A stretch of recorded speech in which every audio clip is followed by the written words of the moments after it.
growing up. So we get out there, get out to the tryout. The benchmark for the Lightning is 70 miles an hour. So age 13, they're saying, hey, we want 70 miles an hour, which makes sense because these guys were known for placing guys in college baseball. They ran the tryout like a pro-style tryout. I touched 66 miles an hour at that tryout. Should have been a huge red flag. Didn't make the team. The other two guys, Ricardo, O'Brien, both made the team.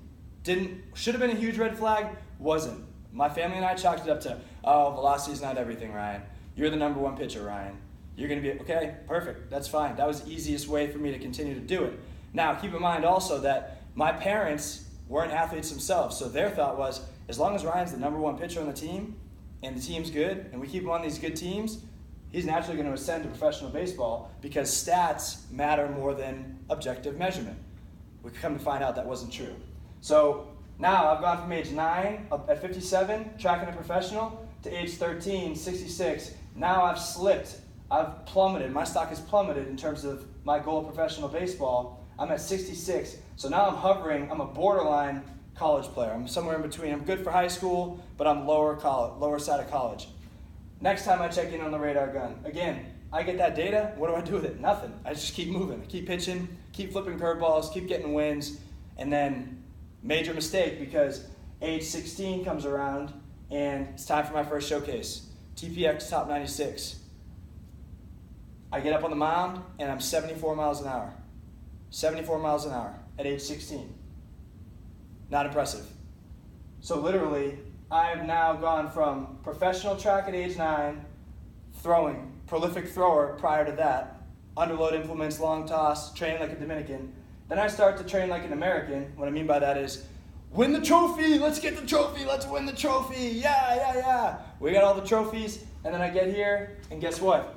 By the time I'm 13, I'm getting cut from a team, and I've gone from boom, professional, to now boom, I'm somewhere in between, I'm borderline college. By the time I'm 16, I'm not even on the freaking mat. Like I can't even make the local wiffle ball circuit because I'm below recreational.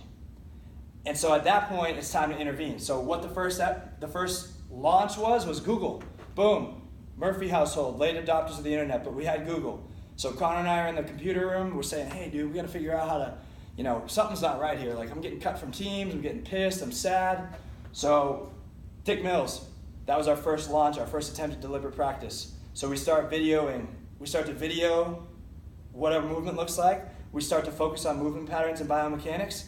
And then we also start to measure blocked bullpens. That was another thing he did. So we've got two things going now. For the first time, we're actually measuring practice. Not really measuring the right things, but we're measuring practice. We're measuring command. And then we got video. So we're trying to say, hey, what does this look like? What we're starting to compare to professional athletes, but we're new to it. So long story short, I don't end up catching up in time. I'm topping out at 78 by the end of high school.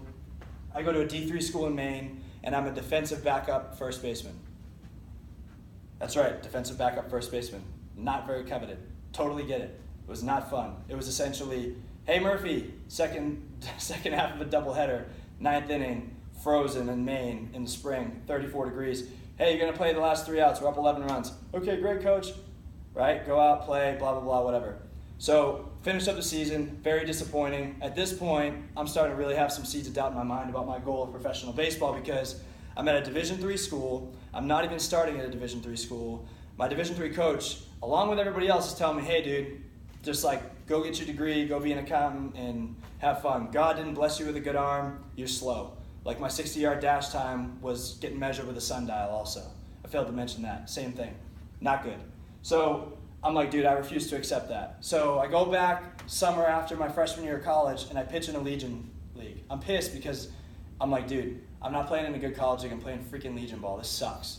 I'm just devastated. But I'm like, whatever. If I'm here, I'm going to play against all these little high school punks, and I'm going to smash them. Because even if you're a high school kid going on a scholarship, I don't care. I got a chip on my shoulder, and I'm going to shove it down your throat. That was my attitude. I was always good at competing. I've always been a competitor. So I have a great summer. I win a lot in Legion. I end up squaring up against Nick Ahmed in the state tournament. I beat him, and I'm like, okay, this pitching thing is sweet. Like, this is what I'm doing. Left-handed pitcher, fastest way to the big leagues. Got to get it. Okay, go back to college in the fall, and I don't pitch at all. at St. Joe's in Maine. I'm pissed. So I'm like, okay, I got to figure it out here. So I come down to Trinity. I had met Trinity. I had met Coach Scannell because he was from the same town as I was in Weymouth. At the time at Trinity, I meet Brian Oates on my visit. Brian Oates, Eric Binder.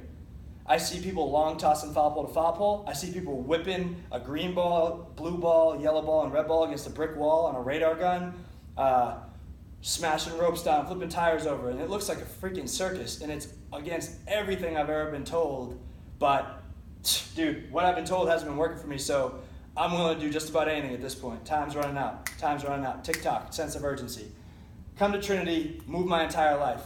I study success, and I know, dude, you got to take leaps. You got to take risks. And I thought, okay, I'm going to take this leap and this risk, and God's going to reward me just on that. I'm going to get down there. It's going to be easy. I was wrong. I take the leap. Don't pitch my entire first year at Trinity because I'm 10 miles an hour below what everybody else is doing. But I do gain a little velocity at the end of that summer because I'm fortunate enough to find the ranch. I meet Ron, I meet Jill, I meet Samantha, Garrett. The Wolf Force take us in, essentially.